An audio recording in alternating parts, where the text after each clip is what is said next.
All right, I'm here with an updated look at my Wii U collection. I just think that with the Wii U, it's an interesting system to talk about because obviously, probably Nintendo's biggest flop outside of our beloved Virtual Boy here. But while I think there are some really solid games on here, I think the hardware is not great. The hardware itself, a lot of problems. And I was working with Wii U's recently. I had a whole bunch of them that I was selling on eBay not too long ago, and some extras that I wanted out of there. And just testing them, it was such a pain. Charging the gamepad, hooking it up. You can only go to the settings menu with the gamepad, and then you gotta connect to the system to the internet, but it doesn't always want to connect to the first time, and you got to connect it to the internet to wipe the system, and it's kind of a nightmare. It's so slow, and the interface is clunky.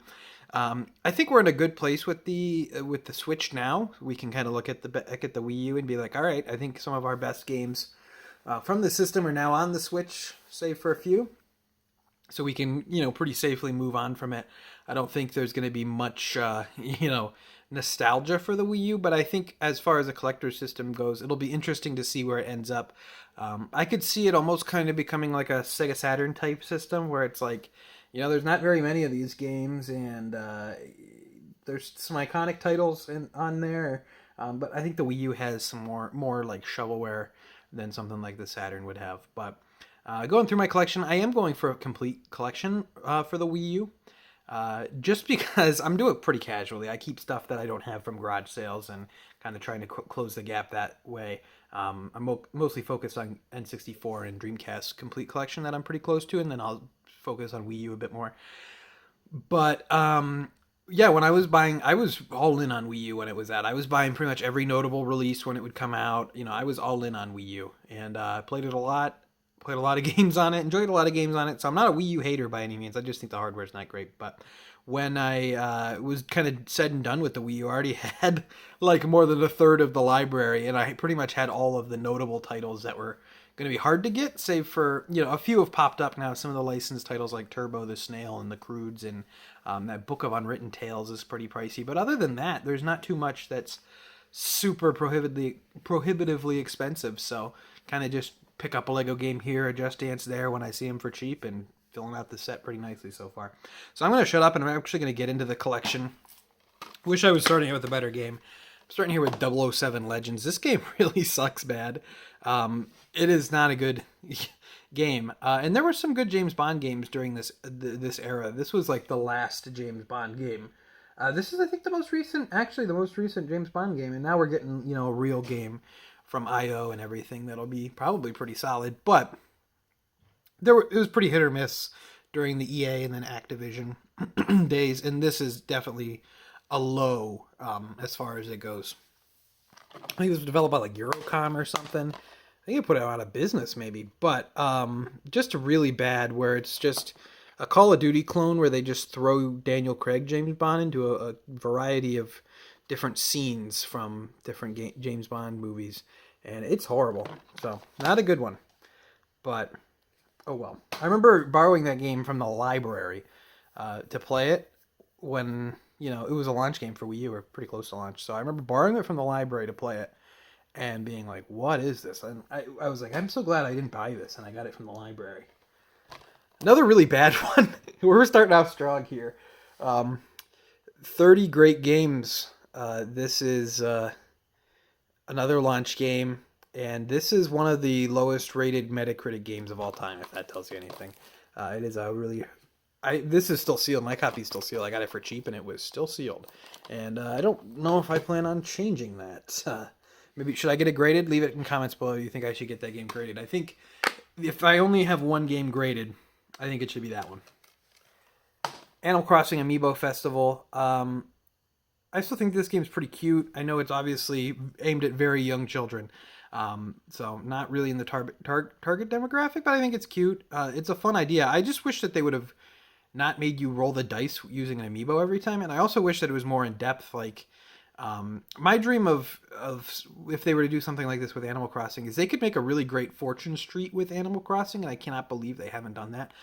Fortune Street, they only released an American version for the Wii, and that game's awesome. And they would never seen Fortune Street again in North America. And I could see them putting Animal Crossing on a Fortune Street and it doing really well and being awesome. And I wish that this was what it was. It's like a Mario Party with no mini games, where you kind of you just don't have a whole heck of a lot to do. It's obviously aimed at very young children, so I'm not going to be. I don't know. There was like people who would get like furious about it, and it's like, yeah, I'm not in the target demographic. I did buy it day one with the 2 amiibo because I had the amiibo brain rot during this era, but. You know, Batman Arkham City Armored Edition, I got this one when I got the system, actually. It would just ended up working out well, where I played Arkham Asylum like earlier that year, and then Wii U came out, and I was like, well, I need to play Arkham City. I might as well just play it on my brand new shiny Wii U, and it's an okay port. I also have Arkham Origins, which we'll talk about in a second. It's an okay port. I just, I don't like Arkham City as much as I just like the first one. I think the first game's awesome, and I think the game's gonna get progressively worse. I hate to say this, I feel like Rocksteady might be like the most overrated game dev, because people really talk them up, and I'm like, Arkham Asylum's great, but then Arkham City's good. I don't like it. I just don't like the open world. It was like that era where open worlds were kind of felt like empty and a little bit pointless, and maybe I ought to give it another shot at some point, but I just remember being like, man, I really prefer the tight level design to Arkham Asylum, rather. It's almost like a Metroidvania rather than this kind of open world approach. But I don't know, maybe I'm an idiot. It's been over 10 years, 11 years. So otherwise, Batman Arkham Origins, this one was done by WB Montreal. And yeah, I feel like this game's overhated. I feel like it's more of the same of Arkham City. And it fits in with the series well, even if it wasn't developed by the same developer. And I just find it really odd that they always are like, the Arkham Trilogy, and kind of just forget that this game exists, or just omit it from the record entirely. But, I mean, it's not like it's bad. It's pretty good. I feel like I sounded a little bit too down on Arkham City. It's not like I don't like it or anything. I don't like it as much as the first game, and I'm a little bit disappointed with where they went with it, but I think it's still a well-made game. But Rocksteady now going on to that Suicide Squad game looks really bad, so don't know what's up there. Bayonetta 2, this is one of the best character action games of all time. Still bizarre that Nintendo decided to take this one on for publishing and make this one an exclusive, but I'll take it because it wouldn't exist otherwise, and this is, I would say, the best one in the series, and just a really, really solid game. See, guys, there are games that I actually like on the Wii, in my collection. There were some weird comments on my Switch video. I feel like there were some games that I would either be like, oh, it's not as good as this, or oh, it's not great, or I don't like this one, or whatever. And people got like really mad that I disliked games that I have in my collection. It's like, okay, you want me to just like every game? I'll be one of those guys with my mouth open on the YouTube thumbnail and be like, whoa, this game is epic. Animal Crossing Amiibo Festival is so freaking epic that Nintendo gave me $30 to say that it's freaking epic. Like, I don't, what do you want? Like, I'm not positive on every game. Like, here, I have nothing to say about Brunswick Pro Bowling, so I'm just not going to say anything. But, plenty of games I do like. Just, there's some games I don't like. I feel like I got some weird comments, people being like, why you hate all your games, or why do you dislike games? And it's like, I don't know, do you like every single game you've ever played? Captain Toad Treasure Tracker, I like this one quite a bit. Just a really fun little experimental game that Nintendo did on the side.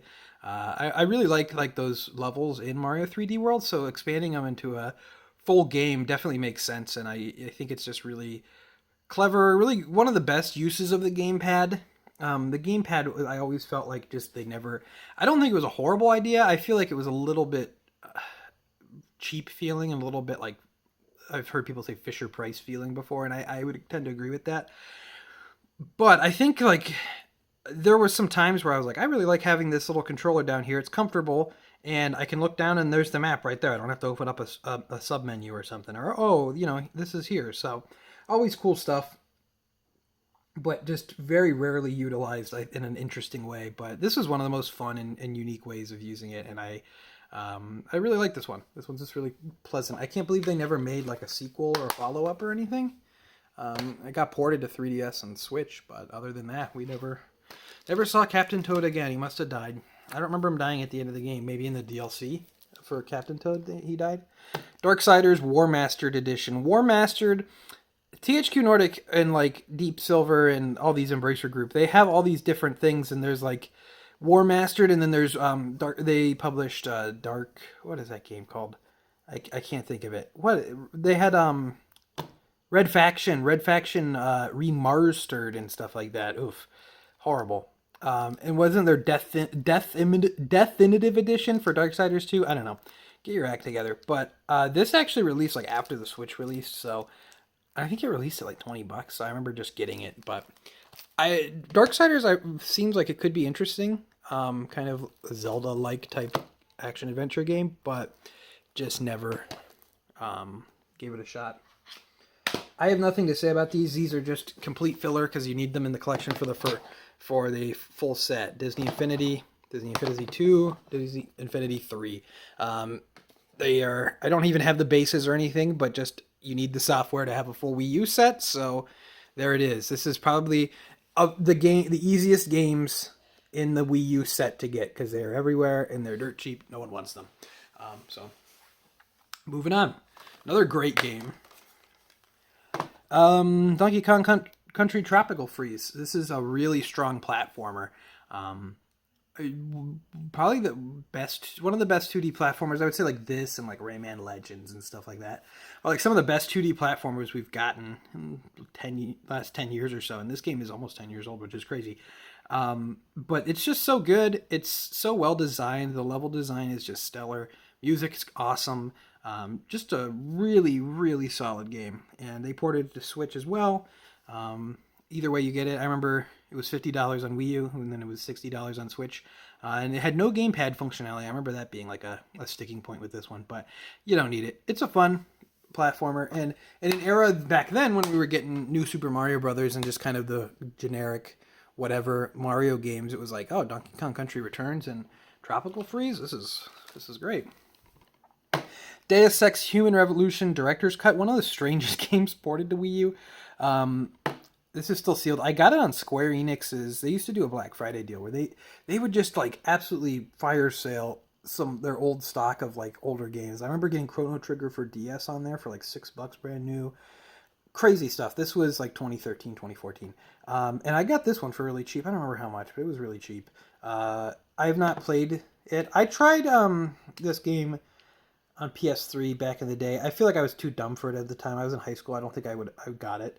But I'd like to give this series another go because people really like it. But this game is one of two games, there might be more, in the North American set at least, that absolutely just destroy the flow of things by being black. There's Resident Evil Revelations is the other one. Although I have some Japanese games that I'll get to that kind of break that flow, so it's not as bad. Speaking of bad, Devil's Third. So this is still sealed as well. I remember getting this on Amazon. So when it initially came out, I don't know if there's ever been an official word on how many copies of this were printed. This is such an interesting game to me. So it is somewhere around 5,000 to 6,000 copies, I think, are presumed. They sent out an initial like 3,000 to just all of United States when it came out. I think it's fewer than 10,000 copies of this, of the North American version. They sent 3,000 out initially, pretty much just to fill pre-orders, because they did not want to publish this game.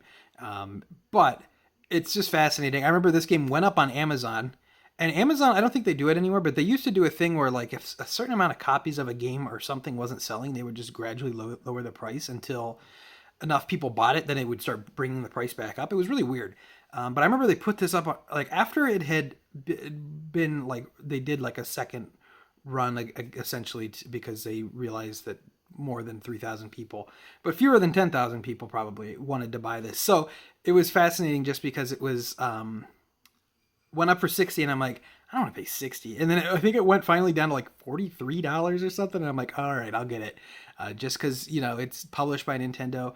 And this one's expensive now. I'm glad I kept it sealed because I have no desire to play it. But this was Torinobu, I believe, Itagaki, his like Dead or Alive. He went started his own game studio called Valhalla Game Studios and kind of did this. People call him like the Tommy Wiseau of video games, which I find very funny because it seems about right. Um, but it's just funny to think that this game was at THQ before they went under. It was going to be published for PS3 and 360. They needed a publisher, and then for some reason, Nintendo's like, "Yeah, we'll publish this one for the old Wii U." That's a good idea, and I love that.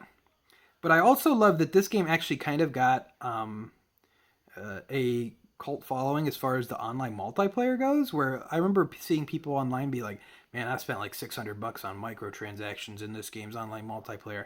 And then I remember when they shut the servers down, there were people in the Miiverse, if you remember Miiverse, that got shut down too, who were like, I'll see you in Valhalla, brothers. Thank you for this. Thank you for this game, my brother in arms. Like, I'll see you all again in another life. It was like so crazy. Like there was this camaraderie between the people who played Devil's Third online multiplayer.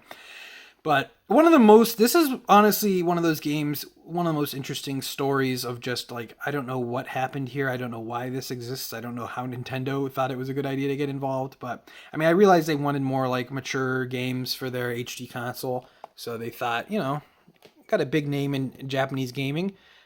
He has a new studio. We'll publish his game. He needs a publisher. And didn't work out. But funny story nonetheless, and expensive game. DuckTales Remastered. I remember getting this one for cheap on clearance, and I've just never played it. The original DuckTales game is a lot of fun, though. I have no affinity to the license. I didn't grow up with it, so I don't know. Why is this game stuck to something? Okay, it's not. I don't know why.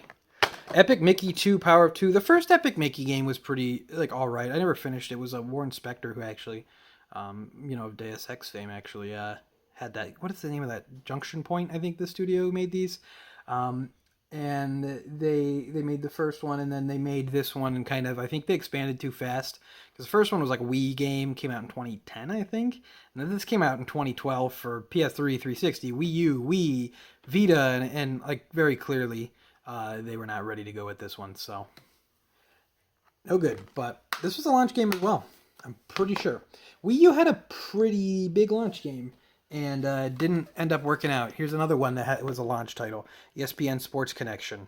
Not a very noteworthy game. I don't think it's very good. It was kind of like, I think this game was just called Sports Connection when they were showing it at like Nintendo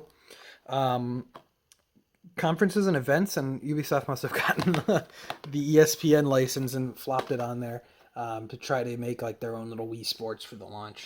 Didn't work out. Fast and Furious Showdown. There has never been a very good Fast and Furious video game, which I find odd. You would think that someone would make at least a competent Fast and Furious game. Like, it doesn't have to be great, but I'm talking on the level of like something like where you're like, okay, not great, but it's fun. Something like the Wolverine Origins game or something like that. Something where you're like, oh, okay, cool. It's a tie-in game from this era. It's not great, but it's pretty good. But no, when they make a Fast and Furious game, they go all out on making a not good game. But very funny that this went on to Wii U as well. It's just, there was an era where people kind of bought in on Wii U because I think they saw like, oh, Wii was a big success, and we have these games that wouldn't run on Wii, but they'll run on Wii U now. Like now that this is a more comparable to PS3 360 system. So there was that era, like it probably cut off like really early 2014, but it was till like the end of 2013 where we were getting those sporadic third-party games before the faucet just got turned off. This is Fatal Frame 5. So we got this. We never got a physical of this for Wii U over here. We never got a physical version of this game at all in North America. But this is a digital-only Wii U game that Nintendo published. And it was, I think, like 30 gigabytes or something like that. And Wii U's were at most 32 gigabytes out of box. So I think no one on Earth bought this. They also released it in like chapters or like episodically almost. Like you could get you played the beginning of the game and then you had to buy the rest. Something weird like that. And from all accounts, I think people see this as like the weakest Fatal Frame game as well. So I'm sure it didn't really sell great, but interesting to have a copy of it nonetheless.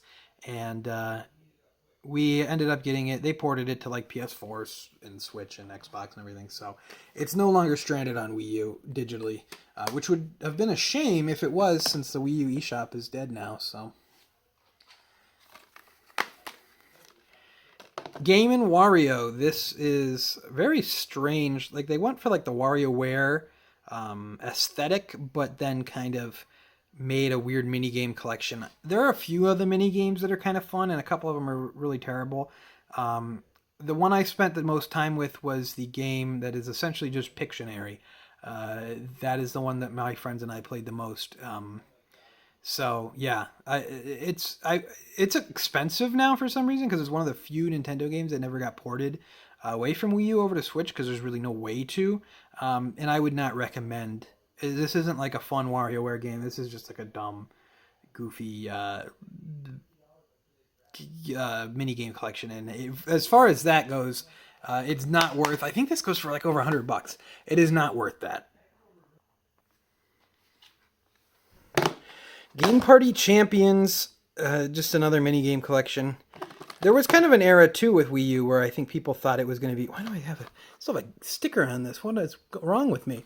There was an era too where people thought Wii U was going to be like more of the Wii to an extent, and it was just one of those things where it didn't end up being like that. It didn't get the casual market at all. It didn't get really any market outside of hardcore Nintendo fans, and some children, but.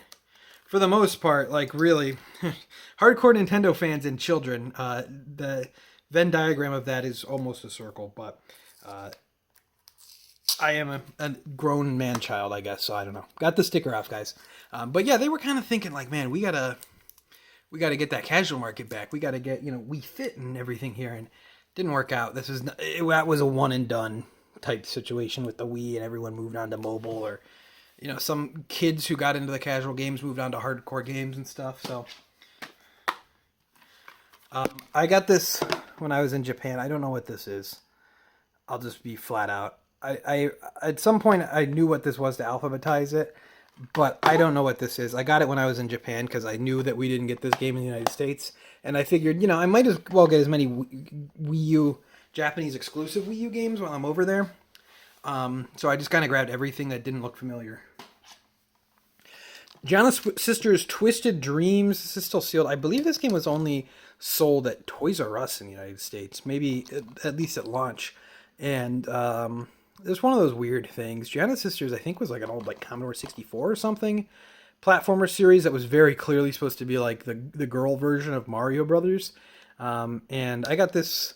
Every year I go to the Cleveland Classic Arcade and Game Convention, and it's just a game convention. They sell games like any other one, and every year there's a booth that has this game sealed, like several pallets of it for $12. And I think the first time I saw that booth, I bought one of these, and every year I just see it dwindle down a little bit more and more. Shout out to whoever's booth that is.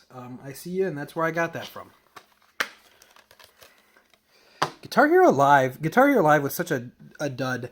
What's funny is I feel like if they would have waited, for those unaware, Guitar Hero and Rock Band stopped in 2010. They had their last releases in 2010. And then, so we're seeing diminishing returns, so stopped releasing new games, new mainline games from there. And then 2015, they both decided at the same time, yeah, we're going to come back, both Rock Band 4 and Guitar Hero Live, and both of them were pretty massive flops. Rock Band 4 put Bad Cats out of business as they were originally. And it's just a fascinating thing where I'm looking at Guitar Hero Live and I'm like, this sucks so bad. As I was a huge Guitar Hero and Rock Band fan for a number of years during that generation. There was probably a period of time where that was all I played, and this flat out sucks. I hate Guitar Hero Live. The stupid guitar with the three buttons and 3-button thing, the horrible set list. I hated the live action video. I hated the way that they did it with getting songs and stuff. Absolutely horrendous. Super terrible. Waste of time, waste of life. Hate Guitar Hero Live. What's funny though is I bet now if they brought back Guitar Hero Rock Band in a major way, it would probably have that nostalgia where people would be like, yeah, I'm up for that. Maybe not having the drum set in my house or anything, but I'll get a guitar, I'll get a microphone, whatever. And they just did it too soon. 5 years was not enough. I bet if they did it now, it would do pretty well. There's demand for it, and I think it would do well. Hello Kitty Cruisers. This was one of the harder to find games. I don't know if it's still kind of hard to find, but it, for all intents and purposes, is a mediocre kart racer with Sanrio characters. So, I mean, as far as that goes, if that's what you want, it exists for you, but nothing else I can say. Hyrule Warriors, this was, fun at the time. Just a Musou game in the Zelda style. This was like the first time we kind of got one of these Nintendo Musou crossovers, and certainly wasn't the last time, but yeah, it was fun at the time. Just a weird fan service game that kind of combined several different Zelda eras, and a lot of fun, weird stuff in the DLC. Good time. I mean, I'm not a huge Musou fan, so it's not really me, but I remember having fun with what I played of it. Injustice, Gods Among Us. Injustice, Gods Among Us, yeah. I don't know what else to say. I never played Injustice. I'm not a big fighting game fan. Once again, another interesting one that they brought to Wii U. Definitely of that era of, we'll give this thing a shot before realizing, this maybe is not worth the effort porting. Because Wii U, of course, was infamous for being difficult to port games to as well, with how the system architecture was. So, got a whole ton of stupid Just Dance games. There's only one that I find remotely interesting that I'll discuss. But we got some like Just Dance 4, Just Dance 2015. Do I not have Just Dance 2014? What? I don't have Just Dance 2014. Did that come out on Wii U? I don't know. I think Just Dance is so ridiculously stupid. It is just such a dumb franchise, such a dumb, like, oh, okay, we spent all our money licensing out music, and then you just waggle your Wii remote around, and I don't know. The only one I want to really bring up here, well, first of all, I want to bring up that Just Dance 2020 did not come to the Wii U, but it did come to the Wii and the Switch. But I do want to bring up Yokai Watch Just Dance. Japanese exclusive, obviously, with the Yokai Watch branding. Yokai Watch was like a titan at that time, and it didn't stay one. What game is this? Kamen Rider Bat Ride War 2. Another one I got in Japan that we're not getting a Kamen Rider game here in the United States. Certainly not for Wii U. So, figured I'd pick that one up. Kirby and the Rainbow Curse. I really like this game's aesthetic and the art style and the claymation style they went for. It's just, I don't want to play a game like this on the TV. I don't want to be looking between the nice HD TV in the picture up there, and then I have to look back down at my crusty 480p gamepad, and not really what I'd want to. I feel like they should have left this style of Kirby gameplay on the DS or put this on the 3DS or something. But they should make a full Kirby platformer in this claymation style, because it's really nice. Wind Waker HD. Wind Waker is my favorite Zelda game, and this is an excellent version of the game. And Wind Waker is just so good. Like the dungeons and the exploration, the islands, and just the characters. Wind Waker is such a great game. We also have Twilight Princess HD, which I know is getting pricey now too. This was a pretty late release, 2016 Wii U game.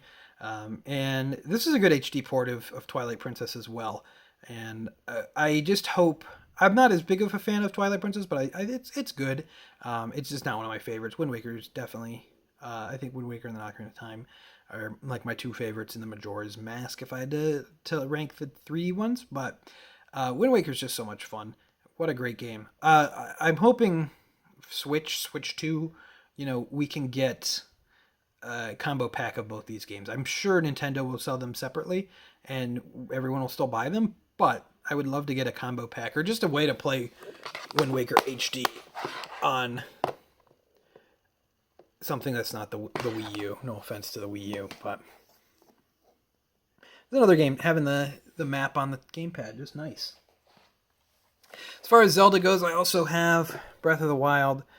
This is actually the weird first print one that has the misprint with all the the controllers that you can definitely not use on Breath of the Wild. You can't use Wii Remote and Nunchuck. You can't use just one Wii Remote. So there was a bit of a misprint on this one, but they promised this for the Wii U, and then they did. And then promptly after that, they forgot the Wii U existed. So, but I played the Switch version. I never played the Wii U version, still sealed. I just have it as a, copy, to have a copy because I collect every Zelda game. So just have a copy of every Zelda game. Got a stack of Lego games, and I mean a stack of Lego games here. Warner Brothers was definitely supporting Wii U, if not just for the Lego games they released on here, which were plentiful. Lego City Undercover, I think, is probably the best of them. This one actually Nintendo published, and just a GTA clone, but obviously kid-friendly. But yeah, just some Lego games.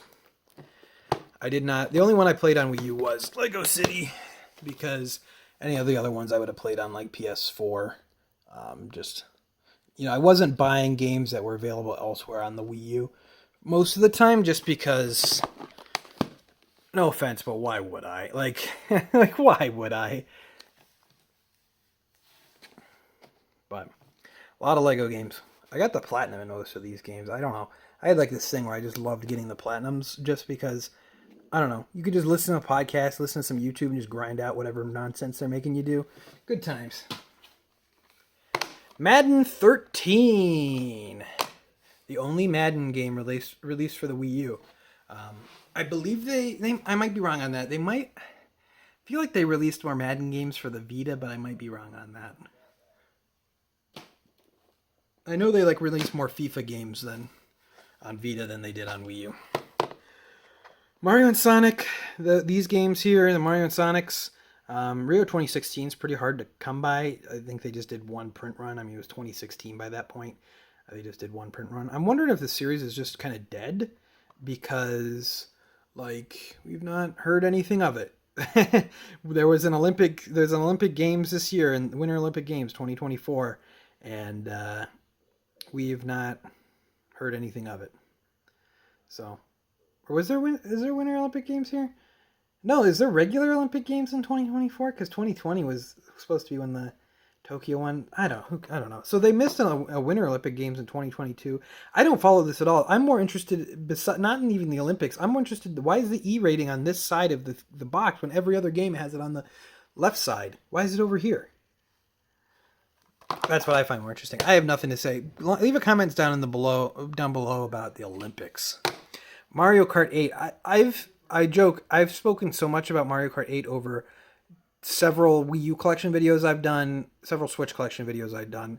If you're going to play Mario Kart 8, play Deluxe on the Switch with all the DLC and all the added stuff, but Mario Kart 8 is still a ton of fun, and they made so much money on this game, I can't even fathom. Mario Party 10, this is a bad Mario Party game, which was what we were getting accustomed to at the time. Just, it was just odd. Like Mario Party 10 on the Wii U, but you're using the Wii remotes and gamepad. You do a little bit with it, but not too much. It's just not great. But Mario Party Superstars is good. It's just old Mario Party again, but it's good at least. Mario Tennis Ultra Smash is another not so great. This was like that year where Nintendo was essentially like, yeah, we still got to support the Wii U, but we've long since moved past it, and we're working on Switch games now. So, Camelot, can you just make us a Mario Tennis game? And they probably got a year to make it, and it has one tennis court, and it's just very bare bones tennis. And they sold it for, I think, $50. So, not Nintendo's crowning moment. 2015, if you were a Nintendo fan in 2015, it was a rough year. Very rough year. Mass Effect 3 Special Edition. I always found this so weird. Just because Mass Effect 1 and 2 didn't come to Wii U at all. It was never on a Nintendo platform, but this was on Wii U at launch. And it was just Mass Effect 3 on Wii U. And it was just very strange because around the same time the Mass Effect trilogy came to Xbox 360 and PS3. And that was the first time we got Mass Effect 1 on PS3 because Microsoft published the first Mass Effect game and was exclusive to 360 for a little while. So very strange just in the fact that not only did it work where upon initial release, Mass Effect 1, 2, and 3 were on 360, and then 2 and 3 were on PS3, and then just 3 were on Wii U. Not only that, but just the fact that they were like, yeah, we'll put Mass Effect 3, like after release, like a year after the game came out, pretty much, we'll put this on, and it wasn't a year, it was maybe 6 months, 8 months afterwards or so. We'll put this on the Wii U. Yeah. Anyone who just so happened to not have played Mass Effect 3 and is buying a Wii U can just play it there. I mean, it worked for me with Batman Arkham, but just very strange. Monster Hunter 3 Ultimate, I have nothing to say about Monster Hunter. I would leave that specifically to Sky85SR, famous, beloved Monster Hunter YouTuber. Mighty Number 9. This one is just a classic. I did not kickstart this game, which I'm glad I didn't. It's a little bit phallic. I never really noticed that. But just a very strange. I remember they kept delaying it over and over again because they were like, oh, we gotta get the online multiplayer just right. And it's like, bro, no one played the online multiplayer in this game. Are you kidding me? Just completely a game that did not even get why people wanted Mega Man to come back. Just did not even slightly get it, which is such a shame, but not a good one. And they really put the cart before the horse with this one because they were like, oh, we're doing a cartoon for this, and Inafune is like, oh, we're going to do Red Ash, and it's another game. I don't know why it sounds like George Lucas. Yeah, so it's like poetry. It rhymes. It sounds like George Lucas there. But Mighty Number 9, I just never seen a game that just didn't understand what it was supposed to be doing more than this one, and it's not good. Not good. I mean, it's not horrible, but it's just like, what are you doing? Minecraft Wii U edition. This is Minecraft on the Wii U. It came really late to the Wii U, so just kind of I don't know, felt like a day late and $1 short, but this was a big deal at the time because Wii U fans were like, wow, we're getting a third party game? Is it 2012? Yes. NES Remix Pack. I played these ones digitally, but it's cool to have the NES Remix, like physical version. Really cool idea. I liked that they did this. This was just a fun thing. I mean, looking back, you can now think, oh, this was probably cheap and easy for them to put together to have some content for the Wii U. But still an interesting little thing. I'm surprised they never revisited or done like Game Boy Remix or anything like that. New Super Mario Bros. Wii. This was a launch title, and it is fine. I think this was just a weird time where New Super Mario Bros. 2 had just come out. This game came out. I think this game's a lot better, but it's just like, I don't know. I think I've had enough of this style, and it doesn't seem like we're getting it back. We're getting, Mario Wonder, which I'm glad that they've gone in that direction, just because it's I don't know, it's a little plasticky, it's sterile. It's just so forgettable. I think that's the main thing with New Super Mario Bros. It's just so forgettable, and I liked New Super Mario Bros. Wii a lot. I thought the co-op was fun, but if you were to ask me, describe a level in that game, I wouldn't be able to. But you asked me to describe a level in Mario Odyssey or Mario Galaxy, I'd be like, oh, this was great, and I think that's where the main problem lies with this series. New Super Luigi U. I mean, this was put out for Year of Luigi, and the case is green, which is cool. That's the only thing I have to say about this, is the case is a different shade of green. I really don't have anything else to say about this. I don't remember. I played this. I don't remember anything about it. You play as Luigi. You're Luigi. And then this is just the combo disc that has New Super Mario Bros. U and New Super Luigi U. Got it at a garage sale. Figured I'd throw it in the collection just because. Ninja Gaiden 3 Razor's Edge. I did not pay $59.99 for this. This is still sealed. I think I paid $5 on clearance for this at Best Buy. Another one that was just weird, that an upgraded version of Ninja Gaiden 3 was exclusive to Wii U and published by Nintendo. And once again, I think this was a launch title. Big launch lineup, and an interesting launch lineup, but when you don't have a Breath of the Wild, or you don't have, that big title, I mean, you get the diehards and the people who want new tech, but no one's going out there and going, heck yeah, I gotta get a Wii U. I gotta play Mass Effect 3 Special Edition and Ninja Gaiden 3 Razor's Edge. Nintendo Land. This was the pack-in game for a while on the Wii U. I was a Wii U day one freak. I was one of the freaks who got it day one. And I think it released on a Sunday. Didn't Nintendo usually release their stuff on Sundays? I think it released on a Sunday. And this was the packing game. And I like Nintendo Land. It's a lot of fun.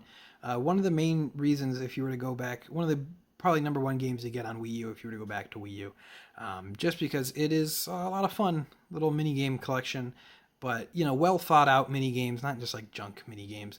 Well thought out mini games where it uses the gamepad and some of those ideas pretty well. Some of them are better than others on here, but there's some really good times. I really liked that Donkey Kong game where you had to like do stuff like that. Do stuff like that, yeah. Yeah, it was like the Donkey Kong game where you had to like move the thing around to get the little Donkey Kong through the levels, and it was really fragile. And there's some good ones. The Pikmin Adventure is good. So some kind of One Piece game. One Piece Unlimited World R for the Wii U. Once again, we didn't get this over here that I know of. Maybe we did. I don't know. But I got it in Japan. Uh-oh, guys. The pack is back. If you've never heard it before, look up the theme song for Pac-Man and the Ghostly Adventures. Just look it up. And I will say, if you get my channel to 10,000 subscribers by the end of 2024, I will sing a cover of that theme song for the channel. But these are just kind of substandard platformers. They're not very good. They're based off the cartoon with a horrible theme song. The theme song was written by Avi Arad, the Hollywood Sony Pictures producer. So the more you know. They used the exact same little icon. Just completely lazy. Pack deserves better. Paper Mario Color Splash. This game exists just in a weird situation of it's better than Sticker Star, but still not very good and not what we want. But it looks nice at least. It's just like more of this era of Paper Mario where nothing really matters. You don't have to battle because you don't get XP. It's just kind of boring and I don't know, not great.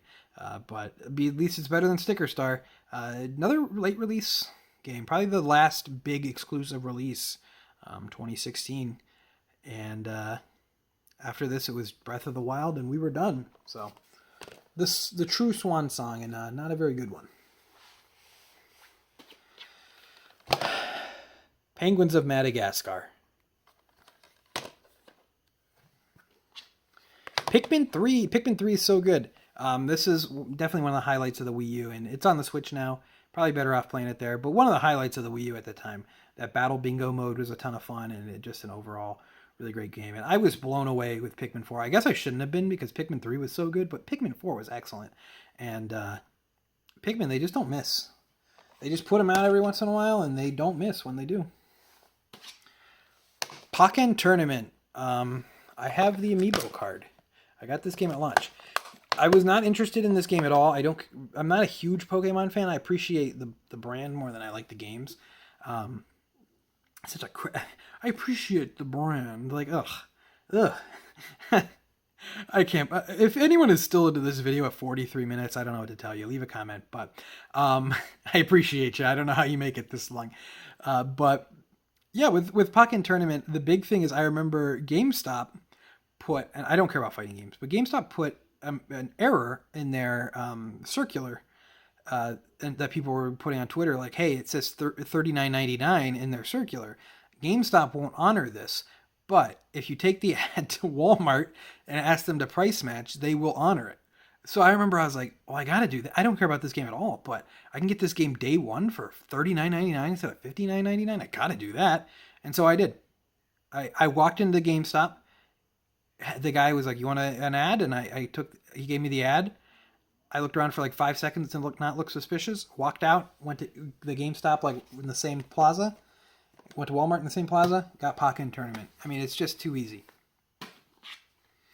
Splatoon, Nintendo's like big new IP for this generation, and probably one of the longest lasting things from this generation. Probably the most important thing that came out of the Wii U generation, and ton of fun. The first game's a lot of fun. I wasn't crazy that you had to use the gamepad, but first game's a blast, And I feel like the series is just a ton of fun and a great alternative to, the traditional shooter that a game kind of Nintendo could only make, unless you're Square Enix and you make Foam Stars.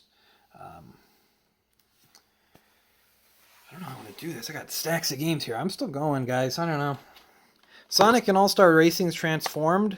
This is a really fun kart racer. I feel like Sumo Digital did this one, and they went on to do Team Sonic Racing, which I played when it was on PS Plus, and it was not nearly as good as this game. But a lot of fun for Sega fans, a lot of cool characters, and a lot of cool, really, really well done stages, like really dynamic and interesting stages. And just overall solid platformer. I mean, this was like the game because, this was a launch title or pretty close to launch title. And then from there, we had to wait until 2014. It was like almost 2 years until Mario Kart came out. So this was like the game. They really hit it at the right time. And this is the bonus edition. I don't know what it means to not be the bonus edition, but Sonic Boom Rise of Lyric. This was a tie-in with the cartoon that was like legendarily bad. If you were around on YouTube in 2014, this game was just unescapable. This was absolutely unescapable. Just terrible, legendarily terrible game. Sonic Lost World. So Nintendo signed this deal with Sega that put 3 games exclusively on the Wii U in the Sonic series. And I feel like no one won from this deal because Sega had to lock their games onto the Wii U, and Nintendo got Sonic Lost World, Sonic Boom, and Mario and Sonic. They just, no one won from this deal. I don't know what is up, but Sonic Lost World's not horrible, but it's not very good either. It was kind of a disappointment because we had just got Sonic Generations, which was awesome, and then just never quite as good. But what game that is good, Rayman Legends, and this was always a strange one because this was supposed to be Wii U exclusive and come out like February 2013, and then they delayed it so that they could put it out on everything, and I mean everything. They put it on Vita, and all of that later in the year, and it was like later in like September, I think. So the September, which was a month after Pikmin 4, and the same month that Grand Theft Auto 5 came out, and all these different games came out. So it was just a horrible, horrible time to put out a game. And I don't think the game did very well, but what's odd and interesting is that nothing was coming out on the Wii U in February 2013. So I bet the game would have sold really well just because Wii U owners wanted a game. But this game is so good. This is one of the best 2D platformers. It's so well done. It's in that UB art engine, which is just really, really nice even still. And really clever platforming levels, really clever gimmicks and stages, and just really well designed overall game. Really awesome. It's too bad that they never did another one, but I don't know. I feel like we're on the precipice of that new Prince of Persia game that's getting really good reviews, and I feel like every 10 years or so Ubisoft just puts out like a really great game and then just falls back into the trenches of poo poo pee pee. Rodea the Sky Soldiers. So this is an interesting one from, what is that? Prope, I believe was the studio. Yuji Naka. Punished Yuji Naka, who is now maybe in prison, maybe in jail for his crimes of creating Sonic the Hedgehog and also insider trading. But what was interesting about this one is that you can see on the inside there's a reversible cover for a Wii version. So this was a Wii game that we didn't get over here. So we got the Wii version on a regular Wii disc in here on the first print copies, as well as the Wii U version. From all intents and purposes, the Wii U version is not very good. I never played that version. The Wii version is the version to play here, which makes it just bizarre that they made a Wii U version at all. But it's a fun, interesting little game. It definitely feels like something you would have played on the Wii in 2009. And just didn't end up hitting over here. I don't know when it came out in Japan, but definitely feels like one of those games where you're like, yeah, this is kind of a neat little hidden gem on the Wii, but it coming out on the Wii U and the way it did was just kind of odd. Scribblenauts Unlimited and Scribblenauts Unmasked. I always liked this series. I thought it was really fun and creative. and just a unique game that wasn't anywhere else, where you would write stuff down, and it would come to life, and it was pretty dynamic with how much it could actually do, and solve puzzles with it. And it was really fun. They never really did anything with it again, just because it feels like it just needs to be on the like a handheld like DS with the touchscreen. And I know it did well on like iOS. And these games, this actually worked really well on Wii U, just with the gamepad and everything. I played Unlimited. This was a launch game. I got it pretty close to launch. And I never played Unmasked. This one has like DC stuff in it, since these were published by Warner Brothers. But really cool series. Maybe I should throw on Unmasked sometime to relive the magic. But yeah, it was Scribblenauts, Super Scribblenauts, Scribblenauts Unlimited, and Scribblenauts Unmasked was the series. And they tried to come back with some kind of weird party game that I think sold 3 copies.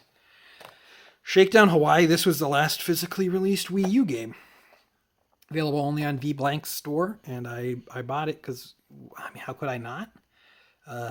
And yeah, I didn't play it. Shakedown Hawaii was also released on Wii and PAL regions in 2021, I think, and then it released just in 2023 on the 3DS.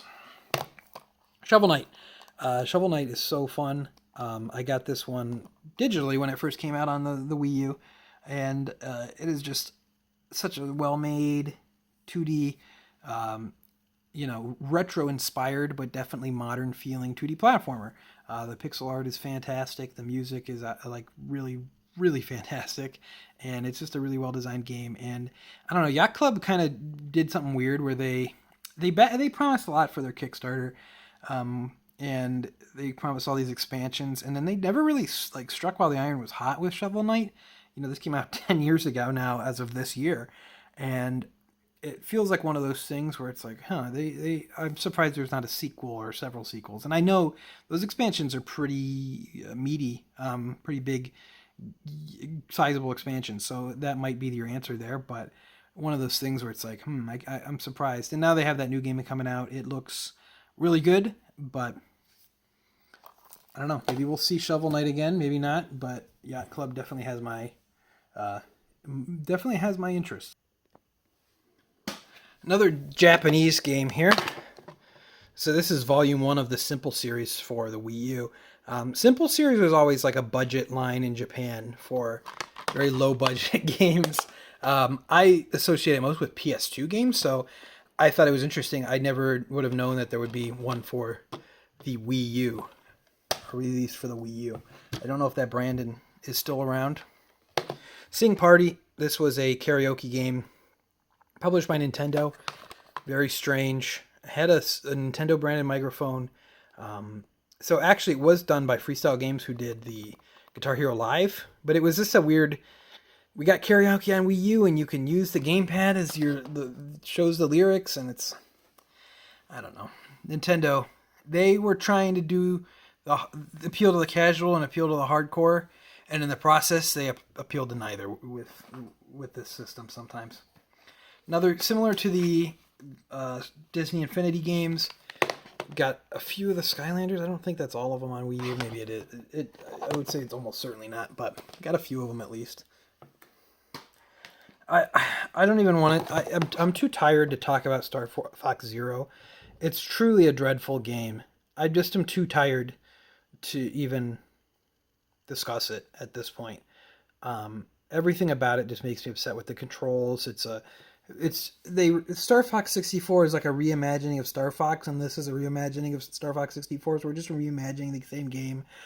You can beat it in like 3 hours. The story is just horrendous. Graphically, it's not very good. I don't know what they were doing there. Just one of the most baffling Nintendo games of all time. And then Star Fox Guard I never played. I assume it's epic because it has Slippy Toad's uncle Grippy Toad, which I can't imagine a game about Grippy Toad being bad. There are more games about Grippy Toad than there are about Waluigi, because Grippy Toad is the main character. But Star Fox Guard makes me upset because for some reason the spine on this game, and for everyone's copy, looks like it was in a smoker's house for 20 years. I don't know why. This copy is still sealed, so it's not been touched by the air. Every copy looks like this. It came in a 2-pack with Star Fox Zero. I think they probably felt bad, but they got Platinum Games to work on a Star Fox game, and then they did that to it. I don't know what was up with that. SteamWorld Collection. I think this one's kind of getting hard to find too. I know people really like the SteamWorld games. I've never played them though, so maybe one day. But those were like some of the bigger indie titles over on the old Wii U 3DS during that era. I'm trying to push these back. Okay. Mario 3D World. I think this one's a lot of fun. On the Switch now and everything with online multiplayer. Played through it again. Co-opted 100% with everything. And it's just a really well-made game. I know at the time people were looking for something more akin to like Mario Galaxy or Mario Odyssey. And this seemed like more of the same from Mario 3D Land. But it is still a very fun time. So I would recommend the Switch version. It's a little bit faster and just has some better features. And that Bowser Fury mode is really fun. So Mario Maker, I like the idea of Mario Maker, but in my time playing with Mario Maker, it's just I don't have the creativity or the desire to make my own Mario levels, and there's a lot of fun and interesting ideas that people come up with and put in the Mario Maker, like when you can play them online, but you have to wade through a lot of trash. So, but it's really fun and really interesting and cool idea. Smash Brothers for Wii U was a ton of fun, and I feel like it's been overshadowed by Smash Ultimate, but still had a blast playing this one back in the day. And it was just an exciting time where we were getting some, it looks quaint now coming back to looking at the crazy Ultimate roster, but we were getting Mega Man and Pac-Man and Cloud was DLC and all that. And it was like, this is crazy, but Tokyo Mirage Sessions Sharp FE. This is one of the most underrated Wii U games. Late release, 2016. This was originally Shin Megami Tensei Cross Fire Emblem. Became more of like a Persona type game. Not fully Persona type, but kind of definitely Persona inspired. Where instead of having Personas, you have like Fire Emblem characters as like your kind of Persona. And it's a ton of fun. The battle system, it's one of the most fun turn-based battle systems that I've ever seen. Very dynamic and just fun to like rack up combos and everything. Story's whatever. It's goofy. It's kind of lame, but just a really good time. And it's on Switch now. Recommend playing it either way. Highly underrated. Very, very good. Then probably sold 10 copies and maybe 20 more on the Switch. So Transformers Prime. Don't have anything to say about this one. I'm not a Transformers fan, and I don't know this game at all. Transformers Rise of Darkspark. I think people like this one. People like some of these High Moon Studios developed games, the Activision ones, or did High Moon develop this one? Maybe they didn't. I don't know. Maybe this isn't one of the ones they did. Maybe this one's not good. I don't know. I don't know this one either. This one is valuable on like Xbox One and PS4, so I'm going to guess people want to play it, so people might like it. Tumblestone. I'm not familiar with this game at all. I bought it at a convention just because I'd never seen it before and the price was right, but I'm not familiar with this game at all. It just looks like a puzzle game from what I'm saying, but don't know this one. The Voice. If you want another karaoke game, also developed by Activision, look no further than The Voice, I Want You. This is the game that I see as the end of the ambitious ports to the Wii U, and it's Watch Dogs, which I'm not going to comment on the quality of Watch Dogs. It was a bit of a mixed bag. That one of the most anticipated games that just didn't end up really working out at the time. But I remember this came out like November 2014. It was long. It got delayed from the PS3, 360, PS4, Xbox One release of the game into like November, and it didn't sell very well on Wii U, obviously. And I really feel like this marked the end of like the big ambitious. We weren't getting Mass Effect 3. We weren't getting Arkham Origins anymore. This was like it. But from all intents and purposes, what I've seen is that this is a fine version of the game. It's not like it's horrendous or anything. It's just like, did anyone ask for this on Wii U? Wii Fit U. I remember I got this on clearance with the full Wii Fit board and everything at Target for $12 not that long after it came out. So I think that tells you everything you need to know about Wii Fit U. Horrible name because it sounds like Wii Fit U. Like we fit you for what? Like a suit or I don't know. Yoshi's Woolly World. This is another really fun one. I was so disappointed with Yoshi's Crafted World on the Switch because I just think that this was such a fun and well-made platformer.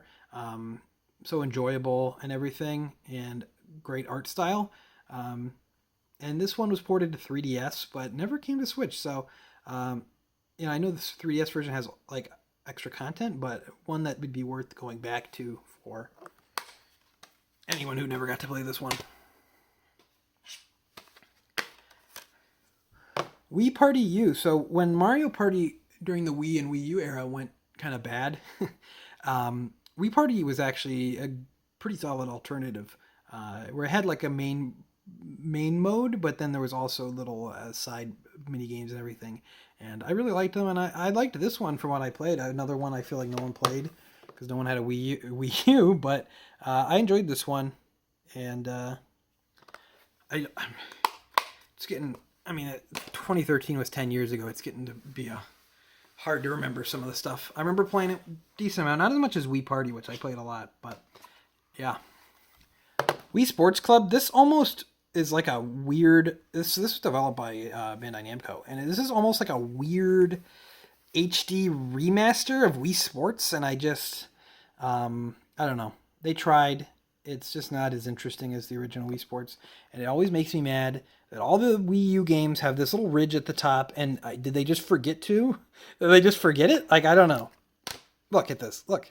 It's going to bother you the rest of the video. Good thing the video is not that much longer, hopefully. Look at that. Why?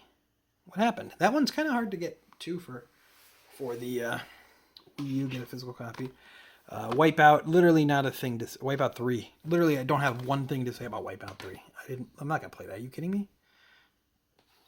Yeah, it's too tall. Get this over here. Wonderful 101. I'm running out of space on the table. Wonderful 101. I really like this one. Platinum's game came out in September 2013, so it didn't come out at a great time, and I know it sold really poorly. And they did end up porting it to PS4 and Switch.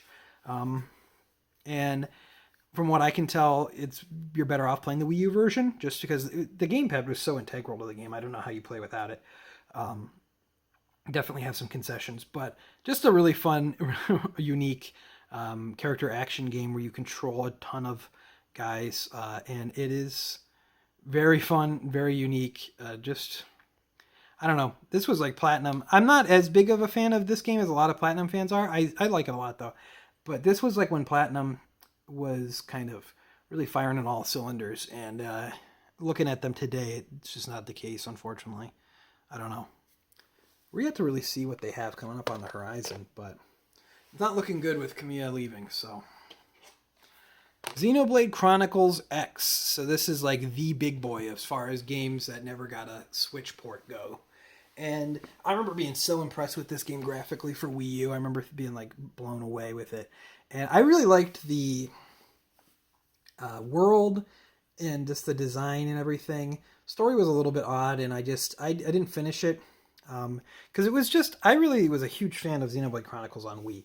And it was so different from Xenoblade Chronicles that I just couldn't, I just was looking at it like, it's not exactly what I want. But if it were to come to Switch, I would give it another shot just to be like, well, maybe I like it. One thing this is going to maybe pain some people. The music in this game is so terrible. It is like, I was so furious because you have aces with, Xenoblade Chronicles 1, where you just have the most fantastic soundtrack. Like one of the all-time great video game soundtracks. And then you go to this, and there's that one where there's that song where it's like, shoot them with your guns. And it's like, what is this? It sounds like bad Linkin Park, where the